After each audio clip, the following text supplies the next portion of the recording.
तेलंगाना जागृति ने एक पोस्ट करते हुए बताया है कि Kodangal Narayanpet lift irrigation project के बायस अराजिया से महरूम किसानों को फी एकड़ 20 लाख रुपए मुआवजा देने का ऐलान तेलंगाना जागृति की कामयाब जद्दोजहद का नतीजा है।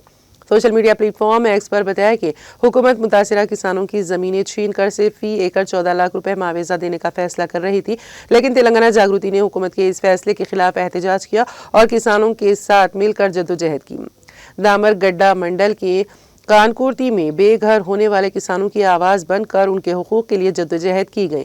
एहतजाज के दौरान हुकूमत से दो टोक अल्फाज में कहा गया कि जब तक फी एकड़ 20 लाख रुपए मुआवजा नहीं दिया जाता, जमीनें नहीं दी जाएगी। तेलंगाना जागृति की मुसलसल जद्दोजहद के सामने हुकूमत को झुकना पड़ा और मुतासिरा किसानों के मुतालबे के मुताबिक मुआवजा देने का ऐलान किया गया। तेलंगाना जागृति हमेशा किसानों, कमजोर तबकात और महरूम लोगों के हुकूक के लिए आवाज उठाती रहेगी और उनके साथ खड़ी रहेगी।